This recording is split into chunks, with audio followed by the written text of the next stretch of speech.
കാണിച്ചു തരാം കേട്ടോ. ഇത് 1/2 കിലോ ഞണ്ട് ക്ലീൻ ചെയ്ത് കഴുകി വെച്ചിട്ടുണ്ട്.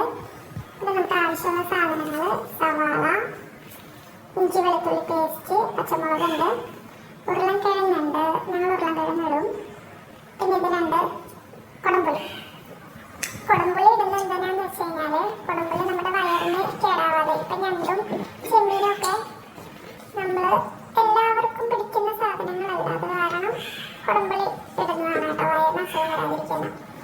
അപ്പം ഓൾറെഡി ഞാൻ ചട്ടി ചൂടാക്കാൻ വെച്ചിട്ടുണ്ടായിരുന്നു. നന്നായിട്ട് ചൂടായിട്ടുണ്ട്. അപ്പം അതിലേക്ക് വെളിച്ചെണ്ണ ഒഴിച്ചു കൊടുത്തു. ഇനി നമുക്ക് സവാളയും പച്ചമുളകും ഇട്ട് കൊടുക്കാം.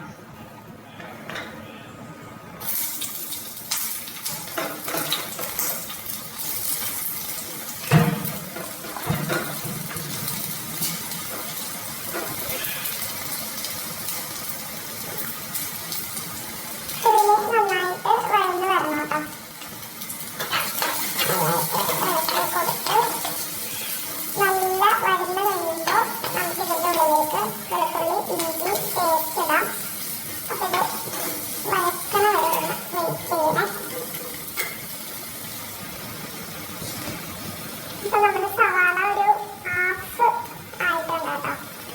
കുറച്ച് നേരം കൂടി മതി ഇത് നന്നായിട്ട് വഴഞ്ഞ് വരാനായിട്ട്. നമുക്ക് ഈ ഒരു ടൈമിൽ വേണമെന്നുണ്ടെങ്കിൽ തക്കാളി ആഡ് ചെയ്യാം കേട്ടോ. എനിക്ക് തക്കാളി ഇന്ന് ഇല്ലാത്തതുകൊണ്ട് ഞാനത് സ്കിപ്പ് ചെയ്യണം. നമുക്ക് തക്കാളി ഇട്ടിട്ട് തക്കാളി ഒന്നും കൂടി വഴഞ്ഞ് കഴിയുമ്പോഴത്തേക്കും വെളുത്തുള്ളി ഇഞ്ചി ഇട്ടാൽ മതി. നമുക്ക് ആ സമയത്തിൽ നമുക്ക് ഇതിലിടാനുള്ള കുറച്ച് പൊടികൾ എടുത്ത് വെക്കാം കേട്ടോ. ഞാൻ ആദ്യം തന്നെ ഗരം മസാല പൊടിച്ചതാണ് കേട്ടോ ഇടുന്നത്. ഒരു 2-2.5 ടീസ്പൂൺ ഗരം മസാല ഇടുന്നുണ്ട്.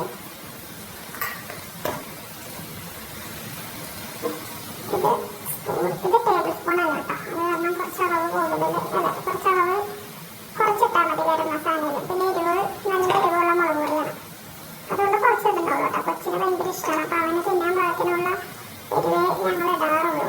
കുറച്ച് മഞ്ഞൾപ്പൊടി. ഇത് ഇത്ര ഇട്ടിട്ട് നമുക്ക് ഇതിൽ കുറച്ച് വെളിച്ചെണ്ണ ഒഴിച്ചിട്ടൊന്ന് മിക്സ് ആക്കി വെക്കാം കേട്ടോ. ഇത് പൊടികൾ ഡയറക്റ്റ് നമ്മൾ ഇട്ട് കഴിയുമ്പോഴത്തേക്കും പെട്ടെന്ന് കരിഞ്ഞു പോകുന്ന ആ ഒരു സിറ്റുവേഷൻ ഒഴിവാക്കും കേട്ടോ. നമ്മൾ ഈ വെളിച്ചെണ്ണയിലൊന്ന് ചെറുതായിട്ടൊന്ന് മിക്സ് ചെയ്തിട്ട് വെക്കുമ്പോൾ വലിയ അധികമൊന്നും വേണ്ട, ഒരു കുറച്ച് 1-2 തുള്ളി ഒഴിക്കുക, ഒന്ന് തിരിഞ്ഞ് വെക്കുക, അത്രേ ഉള്ളൂ. കുറച്ച് ഒഴിക്കുക.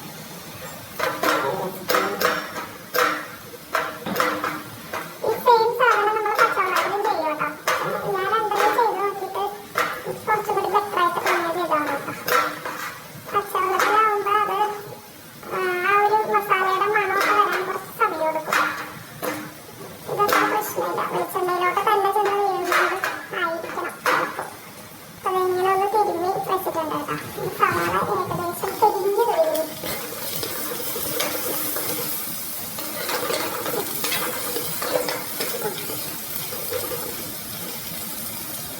ഇത് ഫുള്ളിൽ വെച്ചേക്കുന്നതുകൊണ്ടാണ് കേട്ടോ ചിലതൊക്കെ തിരിഞ്ഞ്.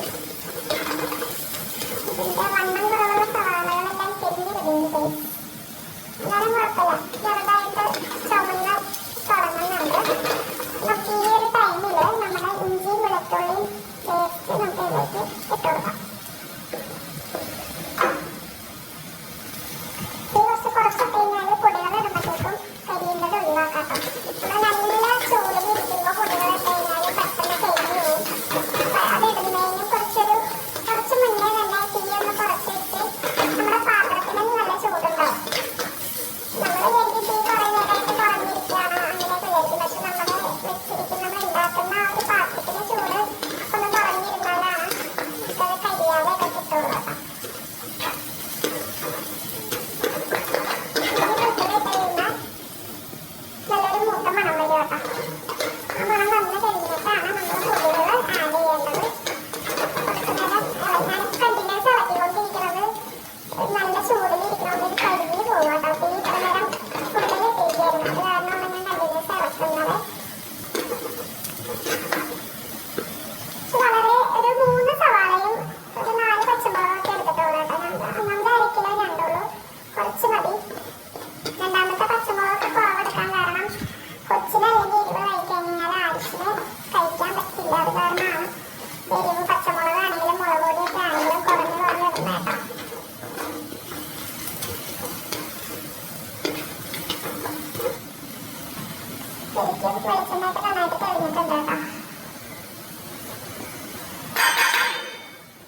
റെഡ് കളറിൽ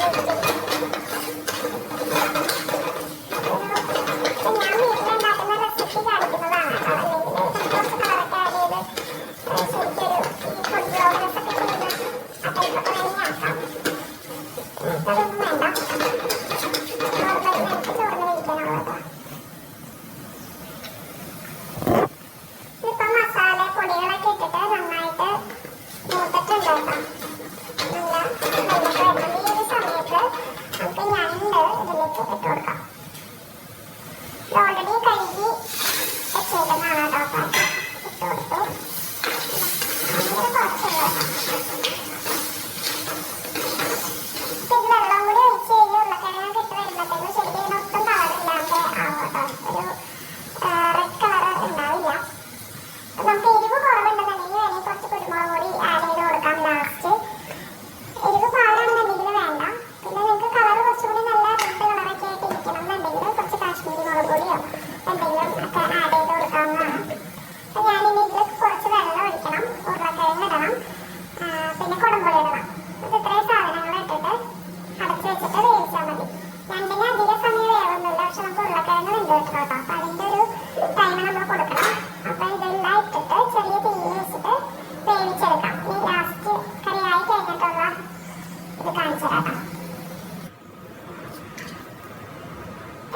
ഇത്രയും വെള്ളം ഒഴിച്ചിട്ടുണ്ട് കേട്ടോ. ജസ്റ്റ് ഞണ്ടും ഉരുളക്കിഴങ്ങിൻ്റെയും ഒപ്പത്തിന് വെള്ളം ഒഴിച്ചിട്ടുണ്ട്. ഒരു കാര്യം വിട്ടുപോയി, ഉപ്പ് ഇടണം കേട്ടോ. നിങ്ങൾക്ക് ആവശ്യത്തിനുള്ള ഉപ്പ് ഇട്ട് കൊടുക്കാം. എന്നിട്ട് നമുക്ക് അടച്ച് വെച്ചിട്ട് ചെറിയ തീയിൽ വേവിക്കാം. ഉരുളക്കിഴങ്ങ് വെള്ളത്തിൽ മുങ്ങിക്കിടന്ന് വേവണമെന്നൊന്നുമില്ല, ആവി ഉണ്ടായാലും വേവും. അപ്പോൾ നമുക്ക് ചെറിയ തീയിൽ വെച്ച് ഉരുളക്കിഴങ്ങ് ഒരു പകുതി ഒരു 80-85% വേവാകുമ്പോഴത്തേക്കും തീ കുറച്ച് കൂട്ടിയിട്ട് വെള്ളം ഒന്ന് തട്ടിച്ച് ഗ്രേവിയാക്കി എടുക്കാം.